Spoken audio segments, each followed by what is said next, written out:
नमस्कार मित्रों, आप सभी का एक बार पुनः ओम डिजिटल स्टडी के इस ऑनलाइन लर्निंग प्लेटफॉर्म पर बहुत-बहुत स्वागत अभिनंदन। राजस्थान उच्च न्यायालय में एक बहुत ही महत्वपूर्ण वैकेंसी के लिए विज्ञापन जारी हुआ है। ये वैकेंसी चतुर्थ श्रेणी कर्मचारी की है और ऐसे अभ्यर्थी जिन्होंने 10th पास आउट कर लिया है और जिसकी आयु 1 जनवरी 2026 से 18 साल पूर्ण हो जाती है, उन सभी के लिए ये भर्ती बहुत ही महत्वपूर्ण है। तो इस भर्ती के बारे में हम कंप्लीट जानकारी है वो आपको प्रोवाइड करवाएँगे कि ये एग्ज़ाम इसका कब होगा, इसके लिए ऑनलाइन आवेदन है वो कब से आप कर पाएँगे, इसका डिटेल में सिलेबस क्या है, वो चीज़ें भी हम देखेंगे। और इसके लिए और कौन-कौन सी चीज़ें हैं वो आपको ध्यान रखनी चाहिए, कितने क्या कैटेगरी वाइज़ पद हैं, इत्यादि इस भर्ती के बारे में कंप्लीट जानकारी हम है वो इस सेशन में चर्चा करेंगे। तो देखिए, परीक्षा अगर हम बात करें तो इस परीक्षा का जो नाम है, वो चतुर्थ श्रेणी कर्मचारी है। विशेष करके राजस्थान में एक बहुत बड़ी भर्ती चतुर्थ श्रेणी कर्मचारी के लिए भी निकली है मंत्रालयिक जो कर्मचारी के रूप में राजस्थान सरकार में, ठीक है, 52-53 हज़ार के करीब। तो उससे ये भर्ती है वो अलग है, लेकिन सिलेबस इत्यादि है वो काफ़ी कुछ उसके जैसा ही है, वो हम कंप्लीट चीज़ें हैं वो देखेंगे। तो ये चतुर्थ श्रेणी कर्मचारी सीधी भर्ती 2025 के नाम से कहाँ-कहाँ पर है? राजस्थान हाईकोर्ट में, राजस्थान राज्य न्यायिक जो अकादमी है वहाँ पर, राजस्थान राज्य विधिक सेवा प्राधिकरण और जो आपके डिस्ट्रिक्ट और सेशन जो कोर्ट है, उन सभी में आपकी चतुर्थ श्रेणी कर्मचारी की ये भर्ती है। और दूसरी बात करें हम, तो इसका पद नाम ये हमने देख ही लिया है और वेतनमान कितना क्या रहेगा, तो प्रोबेशन ट्रेनी के रूप में आपको 2 साल में पारिश्रमिक 12,400 रुपए है वो दिया जाएगा। देखिए, अगर हम बात करें 12,400 रुपए 2 साल तक का है। आगे अगर हम बात करें तो 17,700 से 56,200 रुपए जो है वो L01 के पे स्केल के रूप में आपको वो मिलेगा। और इसमें भी अगर हम बात करें तो देखिए कि 14,700 रुपए तो है वो L5 में दिए जाते हैं एलडीसी इत्यादि को, ठीक है? और इसमें भी आपके कितने हैं 12,400 है। तो आप अगर इसके लिए तैयारी कर रहे हैं और बिल्कुल बेरोज़गार हैं, तो ये बहुत ही अच्छी वैकेंसी है। आपको किसी भी प्रकार की ये चीज़ नहीं देखना है कि पियोन की है और इसका वेतनमान बहुत ही कम है। उस चीज़ को आप किनारा किए हुए पहले है आपको क्या करना है, बिल्कुल बेरोज़गार हैं, तो इसके लिए भी आप अच्छी तरीके से है, वो साथ ही साथ तैयारी में हो जुट जाएगा। और तैयारी किस प्रकार से क्या करेंगे, दूसरी भर्ती के साथ में कैसे तैयारी करेंगे, वो भी हम डिस्कस करेंगे आगे जब इसके सिलेबस के पर चर्चा करेंगे। आवेदन करने की प्रक्रिया क्या रहेगी, तो राजस्थान हाईकोर्ट की वेबसाइट की ये लिंक है hcraj.nic.in, इस पर जाकर के आप ऑनलाइन आवेदन है वो कर पाएँगे। आवेदन की समय सीमा क्या है, तो आवेदन 27 जून से शुक्रवार को है वो शुरू होगा और 26 जुलाई 2025 तक यानी कि पूरा 1 महीने आपको वो समय दिया जाएगा ऑनलाइन आवेदन करने के लिए। ठीक है? तो ये आवेदन की प्रक्रिया रहेगी आपकी। परीक्षा का स्थान और समय यानी कि जिला स्तर पर जिला जो मुख्यालय है वहाँ पर ज़्यादातर ये एग्ज़ाम आपके आयोजित होंगे। और परीक्षा की जो डेट है और किस महीने में किस तारीख को एग्ज़ाम होगा उसको अभी तक इन्होंने है वो क्लैरिफ़ाई किया नहीं है, ठीक है? तो उसके लिए वैसे ये वैकेंसी 2019 में आ चुकी थी। उसके बाद में कोरोना की वजह से एक बार है वो आपकी बीच में पोस्टपोन कर दी गई और फिर धीरे-धीरे पोस्टपोन होती रही और 2025 है वो आ गया। तो 5-6 साल के बाद में दोबारा ये वैकेंसी के लिए आपका जो है नोटिफ़िकेशन है वो निकाला है। परीक्षा का शुल्क क्या रहेगा, तो यहाँ पर जनरल कैटेगरी के और आपके बात करें तो जो क्रीमिलियर श्रेणी के अंतर्गत आते हैं, ठीक है? संपन्न वर्ग के लिए 750 रुपए हैं और राजस्थान के जो ओबीसी है नॉन क्रीमिलियर, इसके अलावा एमबीसी है, ईडब्ल्यूएस है, उनके लिए 550 रुपए और बाकी वाली कैटेगरी के लिए 450 रुपए है और फिजिकली हैंडीकैप दिव्यांगजन के लिए कोई फीस नहीं है।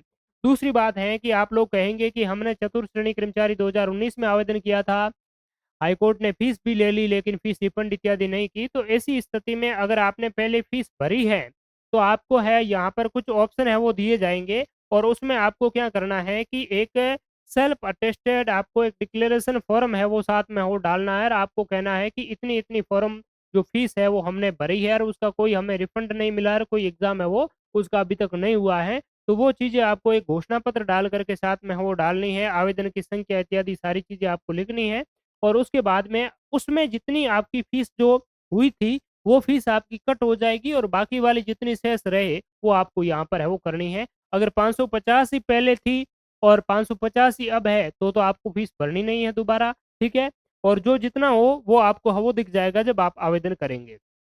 अब इस भर्ती के लिए सिलेबस इत्यादि क्या है और आयु सीमा इत्यादि वो चीज़ें हम वो देख लेते हैं। जब आप आवेदन करें तो डिटेल में एक बार इस पीडीएफ जो है, विस्तृत विज्ञापन जो है, इसको आप ज़रूर अपने स्तर पर उसको है वो अवलोकन करें और उसके बाद में ही फॉर्म भरें। न्यूनतम शैक्षणिक योग्यता की अगर हम बात करें तो इसमें आपकी माध्यमिक शिक्षा बोर्ड यानी कि 10th कंप्लीट है वो आपकी होना चाहिए किसी भी बोर्ड से, या फिर इसके अलावा देवनागरी लिपि और हिंदी का और राजस्थानी संस्कृति का व्यवहारिक ज्ञान है वो होना चाहिए। तो अगर ऐसे कोई अभ्यर्थी है जो कि राजस्थान से आउट ऑफ स्टेट हैं और बाहर के भी हैं, वो भी आवेदन कर सकते हैं, लेकिन राजस्थान की संस्कृति का, देवनागरी लिपि का उनका उनको वो ज्ञान होना चाहिए, ठीक है। इसके अलावा फिजिकल फिटनेस, शारीरिक मानसिक रूप से आप है वो बिल्कुल स्वस्थ होने चाहिए, ठीक है। आयु की बात करें तो इसमें एज लिमिटेशन क्या रखी गई है, तो मैंने आपको शुरुआत में ही बता दिया था कि 1 जनवरी 2026 को आपकी आयु अगर जो है वो 18 वर्ष आपने प्राप्त कर लिया है 1 जनवरी 2026 को, तो आप इसके लिए योग्य हैं और ऊपरी आयु आपकी है वो 40 वर्ष तक की होनी चाहिए। इससे ऊपर आपकी ऊपरी आयु नहीं होनी चाहिए। लेकिन फिर भी अलग-अलग कैटेगरियों को यहाँ पर ऊपरी आयु में छूट है वो प्रदान की जाती है। जैसे SC, ST, OBC, MBC, EWS के मेल कैंडिडेट हैं उनको 5 साल का है वो रिलैक्सेशन दिया जाता है। और सामान्य वर्ग की, आर्थिक रूप से पिछड़ा वर्ग की महिला है उनको भी 5 साल का दिया जाता है। एससी, एसटी, ओबीसी, एमबीसी की महिला अभ्यर्थी है उनको 10 साल का ऊपरी आयु में, यानी कि ये 50 साल तक के हैं, 45 साल तक के हैं, तो भी आवेदन है वो कर सकेंगे। लेकिन मिनिमम आयु आपकी 18 साल ही है। इससे अगर आप कम आयु के हैं 1 जनवरी 2026 के अनुसार, तो फिर आप है वो इसके लिए आवेदक यानी कि योग्य है वो नहीं होंगे। परीक्षा की स्कीम और पाठ्यक्रम क्या रहेगा? तो देखिए, परीक्षा की स्कीम की बात करें तो इसमें 2 आपके फेज़ होंगे। पहले फेज़ में क्या होगा, आपका रिटन एग्ज़ाम होगा, लिखित परीक्षा है वो होगी।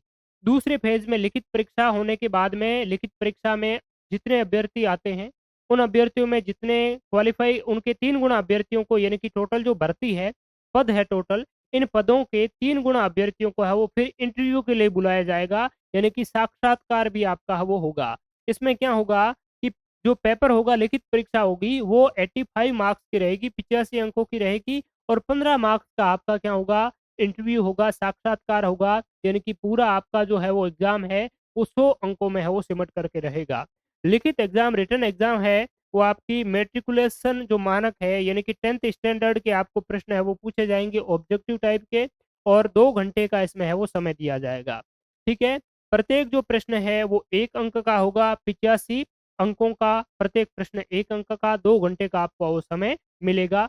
प्रश्नों की संख्या कितनी रहेगी वो इसमें बताया नहीं है। हो सकता है 120 प्रश्न आपके रखे जाएँ, क्योंकि 2 घंटे का टाइम है, तो 2 घंटे के टाइम में लगभग 120 या हो सकता है 150 भी रख लें, लेकिन लगभग 120 के आस-पास में प्रश्न रखे जाने की संभावना है।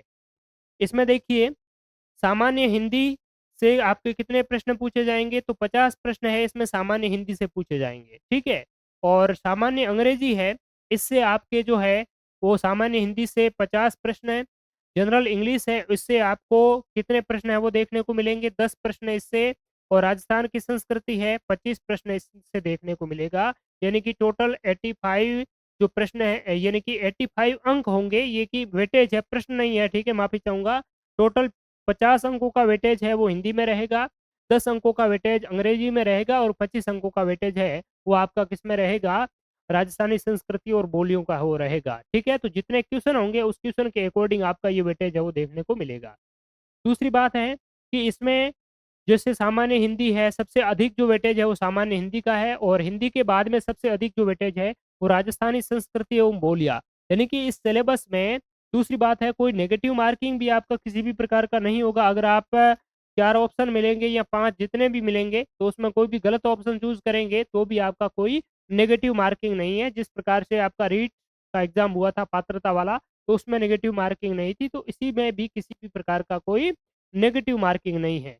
दूसरी बात है कि इसमें राजस्थान का भूगोल नहीं है और राजस्थान का इतिहास भी नहीं है। तो इतिहास से जिनको डर लगता है, भूगोल से जिनको डर लगता है, तो वो इसमें है वो नहीं है। बाकी मैथ से डर लगता है, वो मैथ्स भी इसमें नहीं है। ठीक है? तो ऐसे अभ्यर्थी जो मैथ से इत्यादि है वो डर रहे हैं, तो उनके लिए है वो, बाकी भूगोल से तो कोई नहीं डरते हैं। ठीक है? अंग्रेजी का अगर डर लगता है तो भी इसका वेटेज बहुत ज़्यादा नहीं है, 10 अंक हैं। लेकिन फिर भी 10 अंक में भी आप देखेंगे तो 4-5 अंकों का आपका ग्रामर वाला के अलावा बाकी वाला है, जो एंटोनिम है, सिनोनिम है, वन वर्ड है, ये चीज़ें हैं वो आपसे वो पूछ लेगी। ठीक है? दूसरी, राजस्थानी संस्कृति में क्या पूछा जाएगा? तो राजस्थानी संस्कृति की बात करें, तो राजस्थानी संस्कृति और राजस्थान की बोलियाँ, बोलियाँ में विशेष करके राजस्थान की जितनी भी जो डायलेक्ट है, राजस्थान का साहित्य है, वो आपको अच्छे से पढ़ना है, ठीक है? और राजस्थानी संस्कृति में राजस्थान के जो किले हैं, महल है, हवेलियाँ हैं, राजस्थान के जो परिधान है, महिलाओं के आभूषण है, लोक नृत्य है, लोकगीत है, ठीक है? राजस्थान की साहित्य जो परंपरा है, विरासत है, ये चीज़ें यानी कि इतिहास के अलावा वाली जो चीज़ें हैं, वो सारी की सारी आपको इसमें है वो पढ़ना है, ठीक है?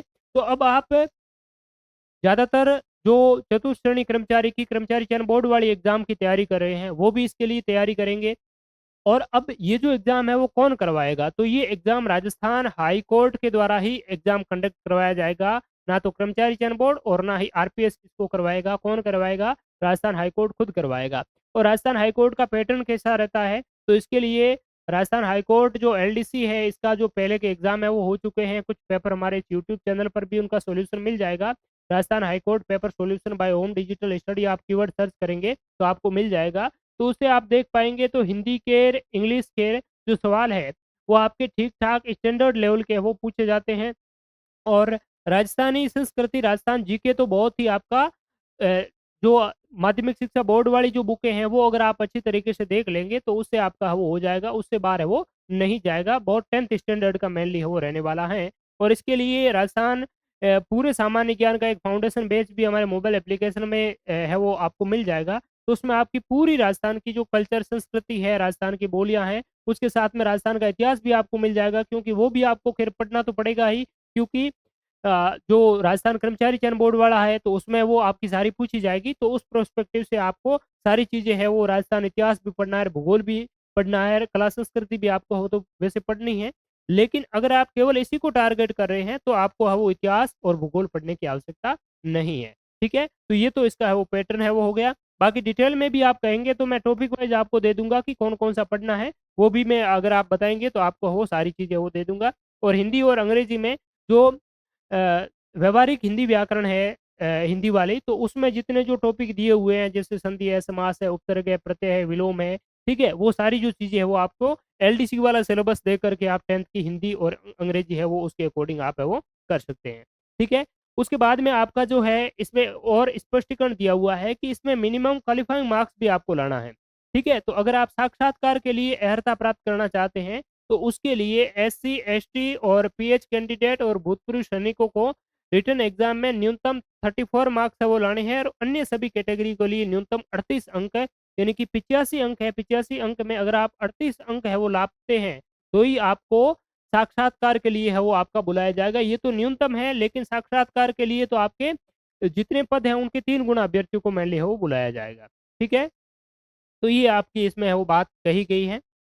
और आगे अगर हम बात करें, तो ये सिलेबस की बात हो गई आपकी, और योग्यता की बात है वो हो गई। प्रवेश पत्र है, वो प्रवेश पत्र आपके ऑनलाइन ही जारी होगा। अनापत्ति प्रमाण पत्र है, आप कोई पहले कहीं नौकरी कर रहे हैं, तो वहाँ से आप एनओसी है वो ले लीजिए, ठीक है? ये आपकी इसमें कही गई है। बाकी और जब आप आवेदन करें 27 जून को, तो उससे पहले आप एक बार इसको अच्छे तरीके से पढ़ने के बाद में ही आवेदन है वो करें। दूसरी बात है कि कैटेगरी वाइज़ कितने क्या पद हैं, तो इसमें देखिए राजस्थान हाईकोर्ट प्रॉपर में 244 पद हैं, जो अलग-अलग कैटेगरी वाइज़ यहाँ पर है वो बाँटे गए हैं। इसकी पीडीएफ हमारे टेलीग्राम चैनल पर आपको मिल जाएगी, जिसमें आप अच्छे से उसका वर्गीकरण है वो देख सकेंगे। राजस्थान स्टेट जुडिशियल अकेडमी जो है, इसमें टोटल 18 पोस्ट हैं, और ये भी कैटेगराइज़ की हुई है। राजस्थान स्टेट जो आपकी विधिक जो सेवा है, ठीक है? इस विधिक सेवा में 16 पोस्ट है यहाँ पर दी हुई है। इसके अलावा सबसे अधिक जो पोस्ट है, वो जिला न्यायालयों में चतुर्थ श्रेणी कर्मचारियों के लिए है, और वो आप यहाँ पर जिले वाइज़ देख सकते हैं, 4,784 पोस्ट हैं, ठीक है? तो यहाँ पर 5,000 से ज़्यादा पद हैं, अलग-अलग ज़िलों में जिले वाइज़ यहाँ पर है वो दी हुई हैं, अलग-अलग जजशिप के अनुसार, ठीक है? तो यहाँ पर राजस्थान में जजशिप के अनुसार दी गई है। राजस्थान में टोटल 33 जजशिप है, और उनके जजशिप के अनुसार ही ये सारी चीज़ें हैं वो यहाँ पर आपको देखने को मिलेगी, ठीक है? और यहाँ पर और भी यहाँ पर आपके दिए हुए हैं, वैसे ये आबू रोड है, प्रतापगढ़ है, बांसवाड़ा है, डूंगरपुर, उदयपुर है। 237 जो इसमें है ये अनुसूचित क्षेत्र है, टीएसपी एरिया है, और ये वाला आपका नॉन टीएसपी में है। ठीक है? तो ये आपके टोटल इन पदों का वर्गीकरण है, और अच्छे से आप देखें तो इसकी पीडीएफ में आप वो देख पाएँगे। ठीक है? तो thank you so much all of you. ये इस भर्ती के बारे में जानकारी जो सभी के लिए ज़रूरी है वो समझता हूँ। जो बेरोज़गार हैं उनके लिए बहुत ही अच्छा एक मौका है, अच्छा अवसर है, क्योंकि इतनी बड़ी भर्तियाँ हैं वो आज तक के इतिहास में कभी भी एक साथ में वो नहीं आई। तो लगभग-लगभग एक जैसा ही सिलेबस है, हिंदी आपको सभी के लिए पढ़नी है राजस्थान में, अंग्रेजी भी राजस्थान के लगभग सभी एग्ज़ाम में अब पूछे ही जाने लग गई है, और राजस्थान हिस्ट्री, कल्चर, ज्योग्राफी इत्यादि तो सभी एग्ज़ाम में है ही, और इसमें आप स्पेसिफ़ाई तैयारी करना चाहते हैं केवल इसी की, तो इसमें राजस्थान की आपको केवल कल्चर है वो याद करना है। साथ ही साथ आप बहुत अच्छी तरीके से इसकी तैयारी है वो करना चाहते हैं, किस प्रकार के प्रश्न पूछे जाते हैं, तो वो राजस्थान कर्मचारी चयन बोर्ड जो पेपर बनाता है, वो भी इन्हीं ऑथेंटिक सोर्स से बनाता है। राजस्थान हिंदी ग्रंथ अकादमी और राजस्थान की माध्यमिक शिक्षा बोर्ड की जो पुस्तकें हैं, ठीक है? और वही जो प्रश्न बनाएँगे, इसमें जो पेपर सेटर होंगे, वो भी यही सोर्सेज है वो यूज़ में लेंगे। तो इसके लिए कर्मचारी चयन बोर्ड के जितने भी प्रीवियस पेपर्स हैं, आरपीएससी के प्रीवियस पेपर्स हैं, उनका एनालिसिस आप वो ज़रूर देखिए। हमारे इसी यूट्यूब चैनल पर बहुत सारे 24-25 के नवीनतम जो पेपर्स हैं, उनका सॉल्यूशन आपको वो मिल जाएगा, तो वो आप वो ज़रूर देखा करें, जो कि आपके लिए बहुत ही यूज़फुल रहने वाला है। इसी एग्ज़ाम के लिए नहीं, बल्कि आप चाहे अधिकारी लेवल की आरएस की तैयारी कर रहे हैं, उनके लिए भी जितना ही ज़रूरी है, और इसके लिए भी आपका समान रूप से वो उपयोगी रहेगा। ठीक है? तो थैंक यू सो मच। हमारे मोबाइल एप्लीकेशन की लिंक आपको इस वीडियो के डिस्क्रिप्शन में मिल जाएगी, या प्ले स्टोर में आप ओम डिजिटल स्टडी सर्च करके भी एक्सेस कर सकते हैं। Thank you so much.